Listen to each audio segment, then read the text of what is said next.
Today is Thursday, May 21. We have been doing the pamphlet called Party Building and Political Leadership. 3 speeches of world significance written by party comrades. One of them is William Z. Forster, who was the General Secretary of the Communist Party USA in the 30s and after the reinstitution of the party in 1944-45. Also Alex Bittleman, another leader of the Central Committee. James Ford, African-American, who was the candidate for vice president of the party, and another comrade, Charles Krumbein. So what we have been talking about is the role of the Communist Party in a united front kind of situation where we're working with other parties. He says here, the role of the Communist Party. There is no need to have any blueprint worked out for a vanguard. Marx didn't have a blueprint. Lenin didn't have a blueprint. And Stalin didn't have a blueprint either. It depends upon the political maturity of the class and the forces around the party in a given situation in which the proletarian revolution develops and the vanguard functions. To give you an example, he gives an example. The party, the Bolshevik Party, in October 1917, was the vanguard of the Russian working class. And as the vanguard, it proceeded to organize the socialist revolution. The Communist Party in the United States, being a communist party, a party of Lenin, and a party of Stalin, is the vanguard of the working class in America. But nobody will conclude that, therefore, we must decide to organize now the socialist revolution now in the United States. This, of course, is extreme. It is made purposely so extreme as to show the historical approach to this question of what is a vanguard party and what a vanguard like us can do at different historical times. It always must be a vanguard. But in what sense is it the vanguard? It must always fight shoulder to shoulder in the front ranks of its class for the interest of that working class. That's always the case under all conditions. Second, a communist party, while fighting for the daily needs, which means reforms, of the masses, as part of that class, must always, by propaganda, by agitation, and by our independent actions, show that the workers, the deeper meaning of the struggle, the class struggle. It would show them the next step to take and to work with this aim, that the whole movement, not only we alone, becomes ripe for making these next steps. And I'd like to explain something in that. There are some groups on the left, one of them I'm thinking of specifically, who always calls for the word revolution. They call themselves the Revolutionary Communist Party. The name of their newspaper is called Revolution. If you read their newspaper, according to them, revolution should have happened a week ago. No understanding that there are different epochs that the working class goes through where it's not possible to carry through a revolution. I think that's an example of what Comrade Forster is talking about here. He says various historical periods. What does the vanguard do in various historical periods? He said, yes, it must be a vanguard, and we must fight shoulder to shoulder with our fellow workers, but we have to look at the conditions. A communist party whose struggle, whose class relations are more acute, more political struggle is more mature, notice the word mature, will play a more leading role than other parties. Although all the parties are destined to play a leading role in the class struggle and in the people's movement generally. Every time we use the word people's movement, we're talking about coalitions of many organizations on an issue. Forster then says, I say this in order to emphasize what has been explained before, and Browder before him. Now, we notice all mention of Browder is very positive here when this was written. And Forster was working with Browder. The point is to emphasize that it stands out very deeply. We cannot allow ourselves, to work in mass organizations like any other member does. We have a special role in the mass organizations, what Comrade Gus Hall called the Communist Plus. We must always work as communists, which means something different and something more.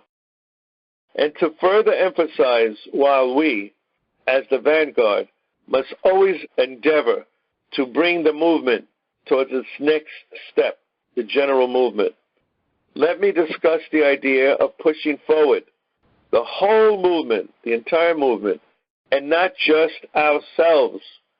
That's the difference between sectarianism in some groups and us. We cannot just push ourselves. We have to push the whole movement that we're involved in, push it to the left. There was a time when our party and the situation in this country were much less mature than today. This is true. During the 20s, the party was at a different stage. Many people call it an infantile stage.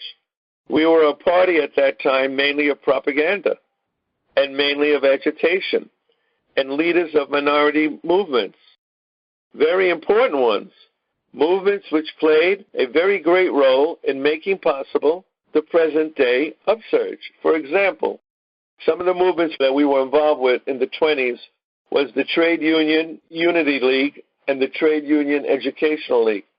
These were mainly our cadre involved in the labor movement. In the 30s, we changed. We went to a broader movement called the Congress of Industrial Organizations. In that movement, we were part of a larger movement. We were a leading force, but not the only leading force. And that's the difference. I'm giving you an example of what the comrade is saying here. In the 30s, we were at a different stage.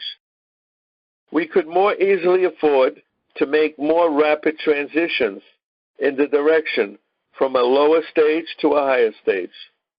But today, when we have the CIO, we saw that in the 30s, and a new working class movement in America, they're marching in the direction of progress.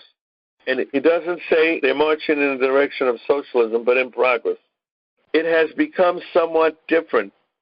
It becomes possible, not only for us, ourselves, and for minority movements to become ready to make the next step. But it must be done properly. And it must be done properly in a correct way to prepare the ground for the whole movement making that next step. And I believe that by carrying forward these policies in the true spirit of the manifesto, the Communist Manifesto, our party can really build itself in this country. So I'd like to stop there. You had mentioned that this was written by Foster, but this was written by Alex Bittleman. Thank you for the correction. So I know that the book was written in 1937. Mention was made that there were two movements or two leadership movements, I believe, or several. Is that correct? There were several attempts by the party to form mass movements. There was more than two. I just gave an example of two. The Trade Union Educational League and the Trade Union Unity League. At the end of the 20s also, there was an unemployed council, and the unemployed councils were basically led by the party. And that's what Bittleman is referring to here.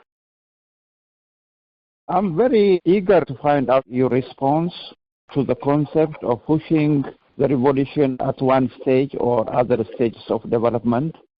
And since he articulated that, it has been over 63 years now.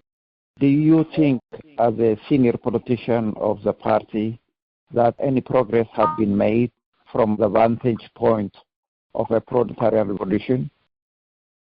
On the whole, yes, I do. Let me tell you why. That may surprise people. Remember, we go back to the Paris Commune. That was really the beginning of our ideological movement. And Marx refers to it as that. And he says that there are ebbs and flows of the workers' movement, ebbs and flows.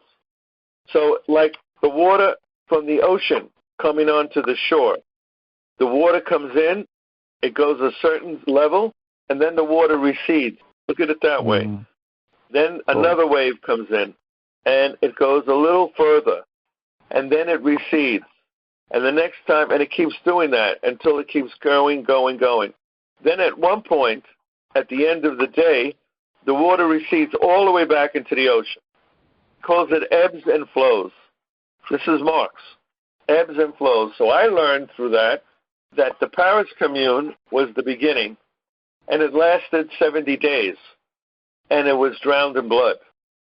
The next time it was tried was in the period of 1905 and onward, and it was more successful. It lasted in the socialist countries and in the Soviet Union for over 75 years, and then it ebbed and it went back. The next time it comes back, according to what Marx is showing as nature, the next time it comes back, it's going to be, because of the objective conditions change and the reality has changed, it's going to be even greater. So yes, I don't look at this as starting from 1917. I look at it as starting from the Paris Commune. That's why I see it beginning. And we've come a long way since then. We have now millions of members that are people that are in communist parties, which we didn't have then. And we've gone through ebbs and flows. So we went through periods of advancement and periods of retraction. Yes.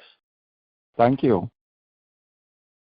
There were a couple of really good things in the text that I noticed. One of them was the no need for a blueprint in a vanguard party, that we should be principled, radical pragmatists in our actions and fighting for the working class.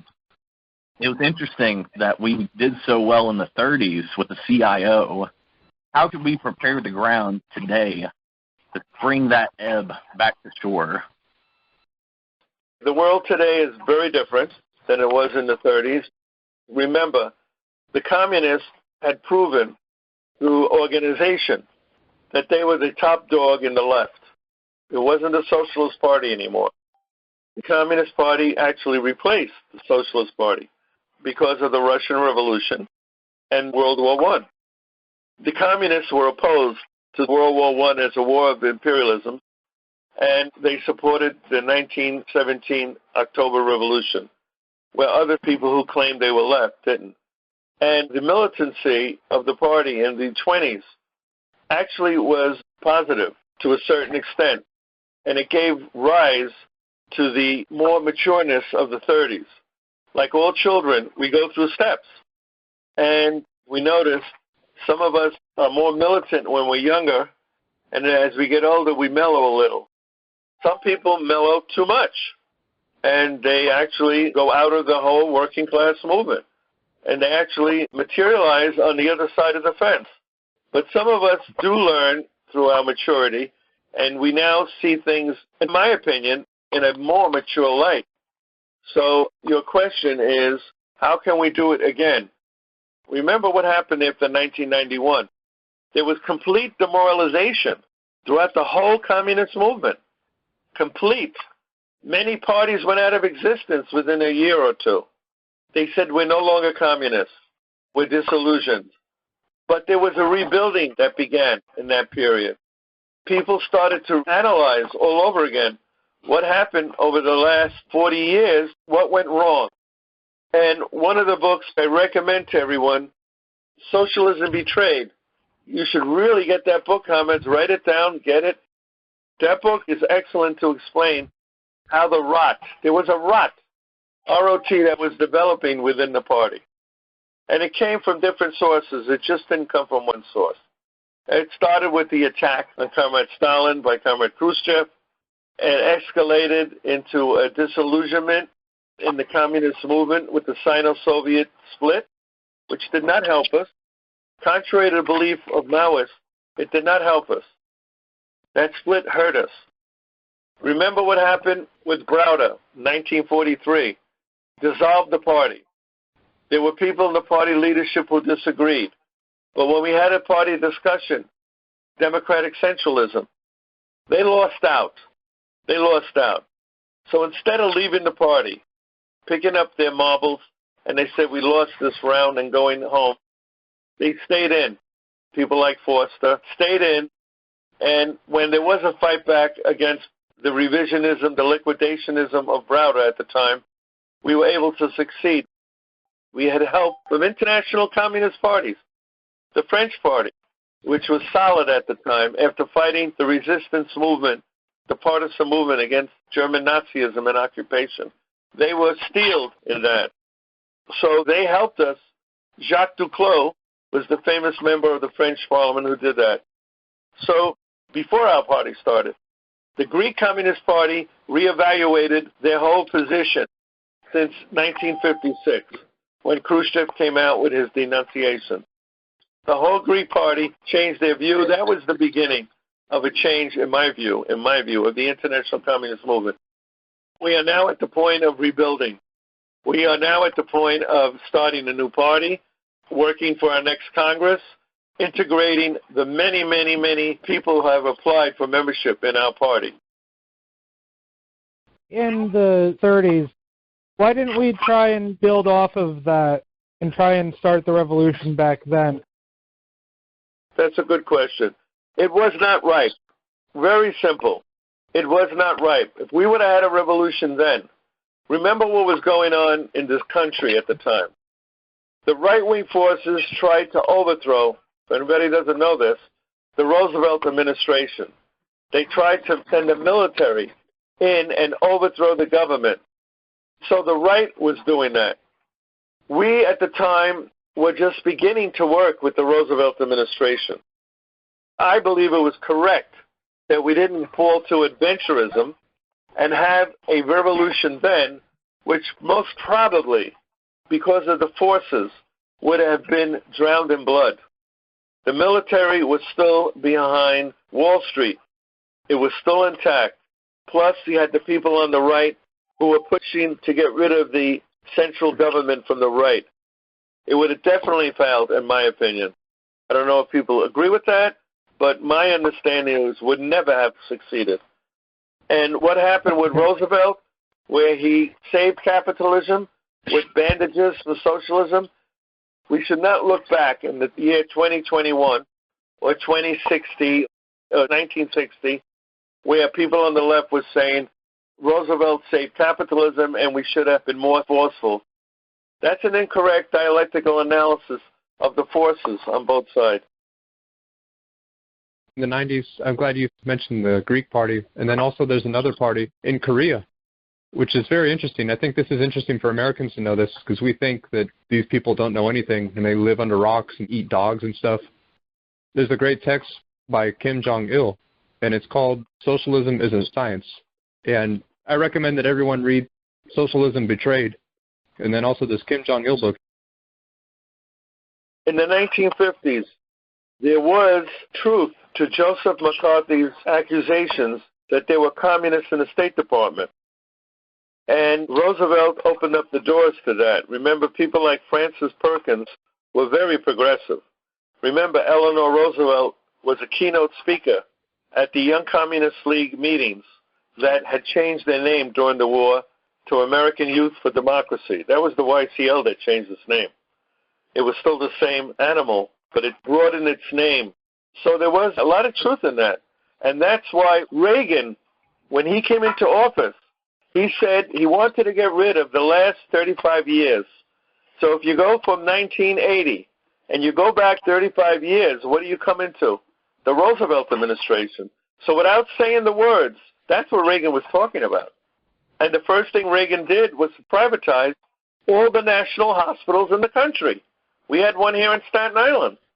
So I just want to mention Michael Harrington's book, Socialism. Michael Harrington was the father of DSA, Democratic Socialists of America. He's the father.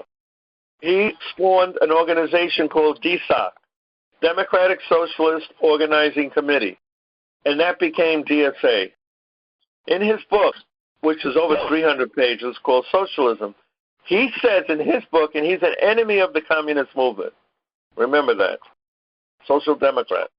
He said that the reason why we had a McCarthy period was because the third largest political force in this country in the 1940s was the Communist Party. After the Democrats and the Republicans was the Communists. Could you imagine what that meant if we had that today? Where would we be today? Would we already have a national bank with low interest rates? Will we already have Medicare for all? Many, many things. Because what they were going on, what the Scandinavian countries had at one point, and the national health care that England has and that Canada has, we don't have that here because we took a different road.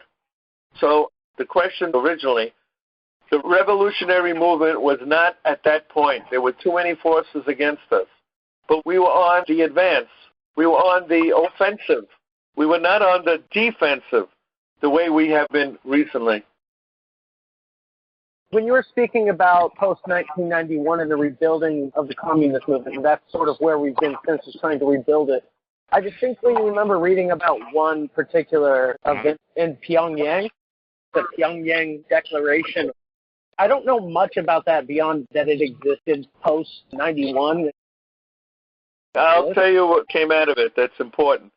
It was the beginning on an international level of a fight back.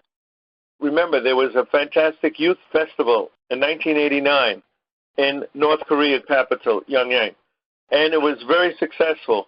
Everybody was there. I have a booklet from that festival. And it was a time when even the CP, USA, had supported North Korea. You all know that the CP USA went through a period in early 2000s and in late 1990s opposing North Korea. Their newspaper had articles attacking North Korea on the issue of nuclear weapons. The only other party that took an anti-North Korea position was the Japanese Communist Party. So those are the two parties that began that. But the Pyongyang was an international declaration that was the beginning.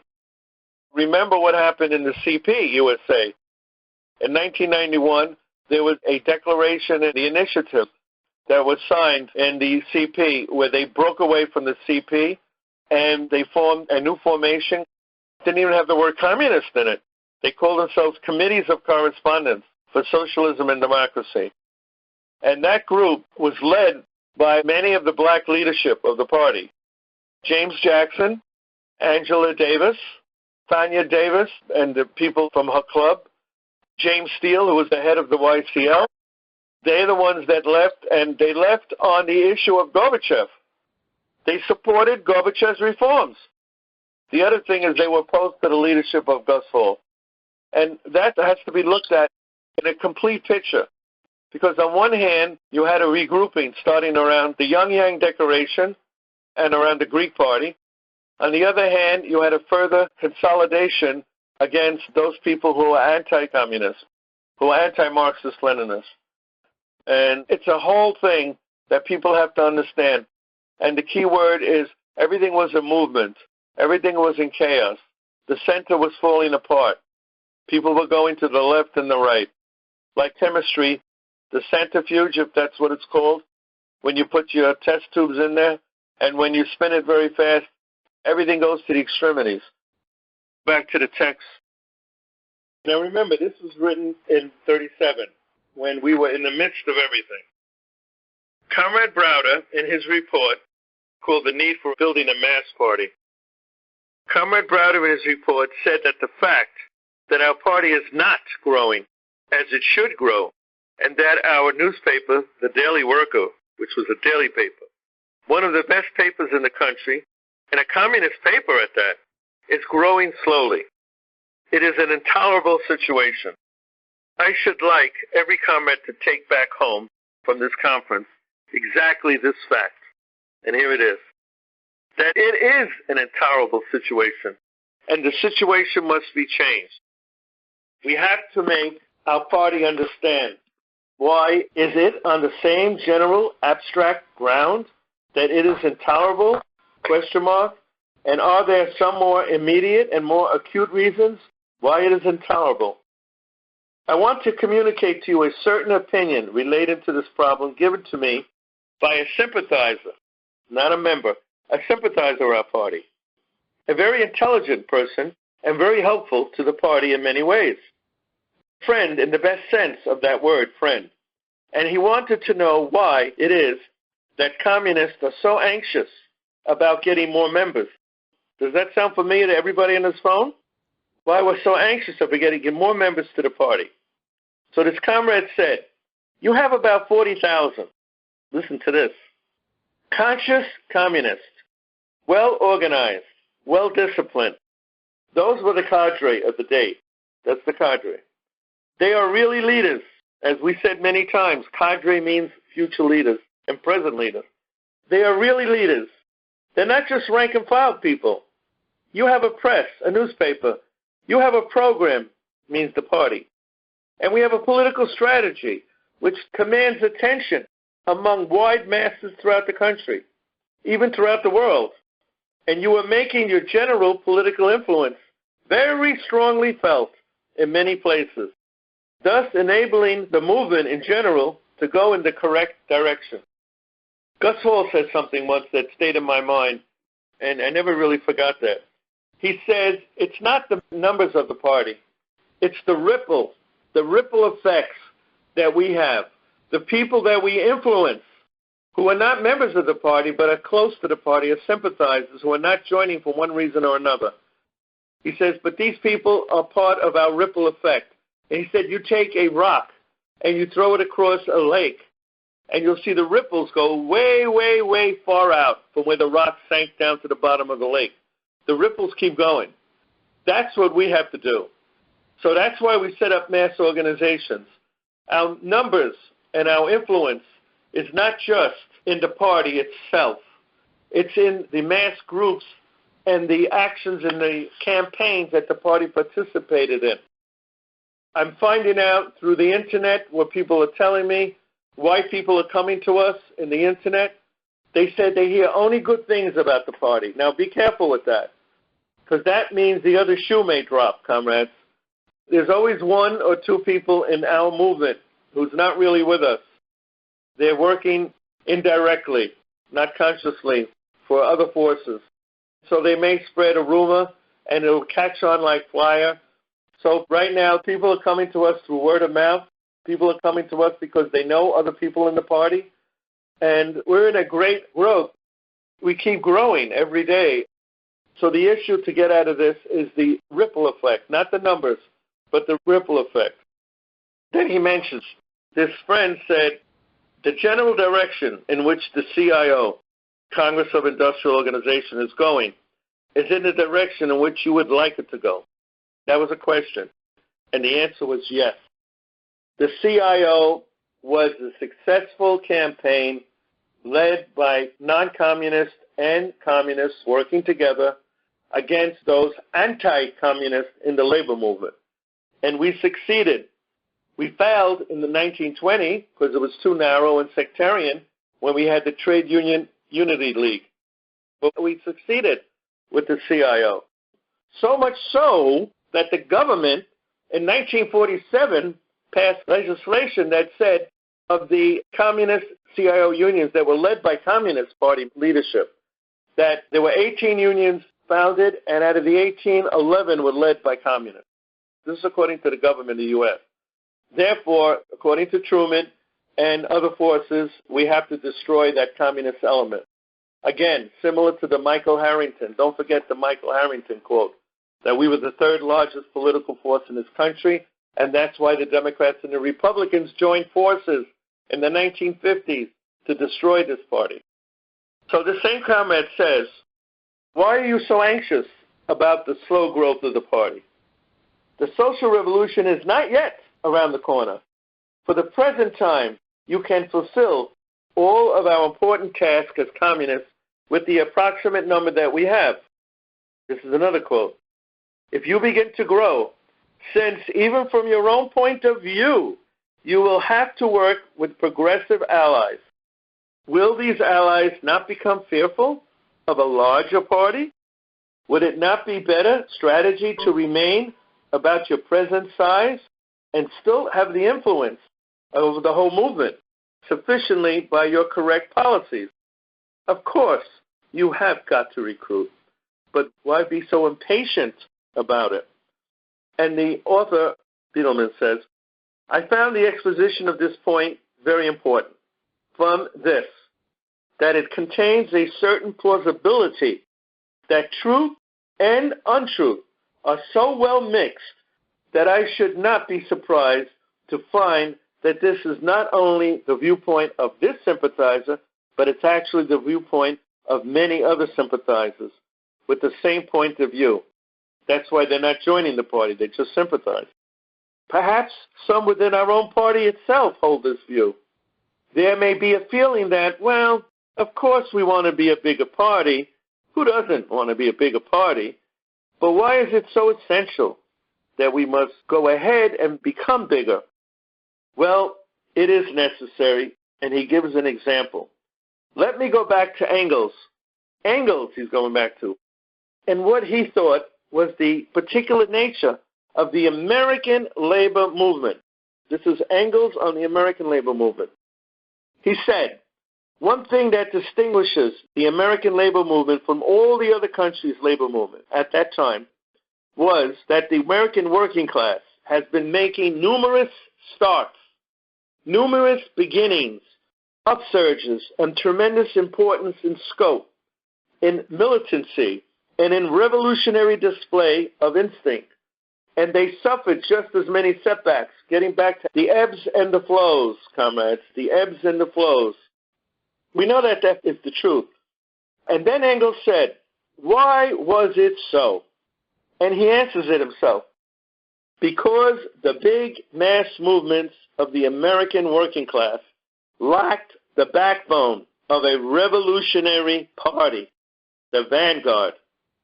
Engels continues, of course, setbacks are inevitable, though we always fight against setbacks. But when there is a revolutionary party within our class, the setbacks will not occur so many times as they do.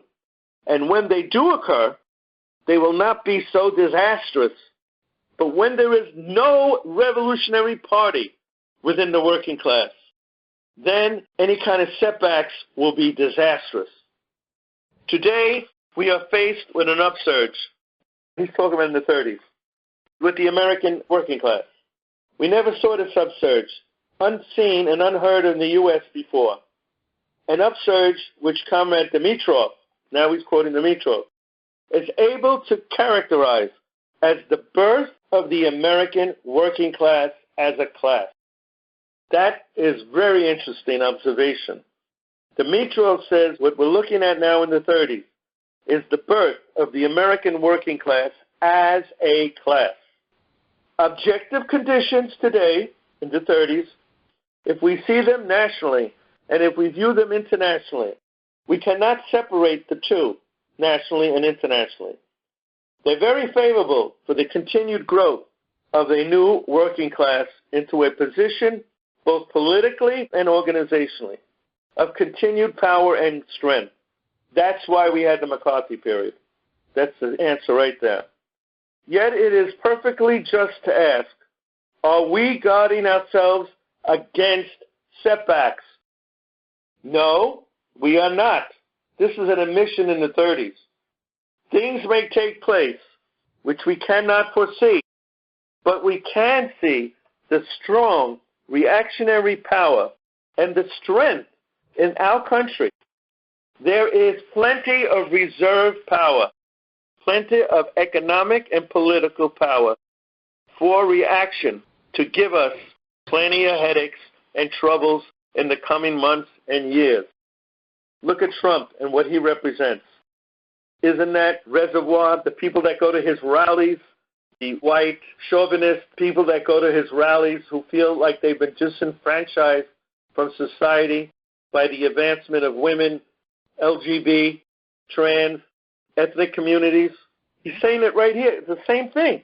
We are not insured against such setbacks, even for this tremendous change that is taking place in our country today, 1937. And if we will remember the history of the American labor movement and the lessons from that history, then we will realize that's the reason why it is important to have a bigger Communist Party, so that it could cement and push forward the present upsurge of the left. For its success, and thus bring nearer the socialist revolution, which is what we're about. It is, I believe, for this reason that Comrade Browder, in his report to the National Committee, 1937, and Comrade Foster in his speech, and the political resolution before us at this Congress says that the slow growth of the party and the slow growth of our paper is not acceptable, it's intolerable. That we have to begin to build a party and to make it a mass party. Let me explain that in one sentence. Gus Hall said something to me. He was my real teacher in a lot of ways. He said, people that are coming to us are not communists. That may be shocking to people on this phone call.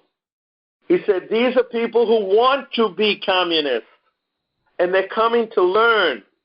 They want to be communists, and they're coming to learn. They are not communists. They have baggage, which they're carrying with them from all their years in bourgeois society, against the communists, against the working class, against minorities, against the oppressed. This is all baggage that they got through bourgeois society. He said the party will be built and the workers' subscription will be built if every party member and every party organization makes this one of their main tasks. Main task, and this is in 37, when we had 40,000 people. Eventually, at the end of the Popular Front, the ripple effect of who we influenced was over 180, 200,000 people. That's a big change in the period of 10 years. People do want to be communists. In my spare time, I mentor the local high school robotics team, and every day I'm always having some conversation with some of the youth about communism, and everyone is very open about it. We need the party to take these people who want to be communists and develop them into full-time communists. Excellent. And the best place, everybody in this phone call knows this, if they've been involved. The best place is inside this party. I can't tell you how many people have told me, and everybody in between, that they learned more by being in this party than being out of this party for 3 or 4 years. They learned more a few months in this party by taking leadership positions. Since the people who join our party are going to be baby leftists, don't judge them if they have an opinion which you disagree with. Don't conduct yourself as an elitist, and you can see these people become more mature leftists. Self-criticism on my part, but I want you to understand why. I have done that many times myself. Ever hear the word exasperated? When I hear some new person say something which I feel, how can they say such a thing? They should have learned that 30 years ago. But these comrades are only 18 years old. So I'm looking at the world through my prism. 73, been doing this for over 60 years, and I have to be more understanding that new people come are not at the level that I am after 50 or 60 years.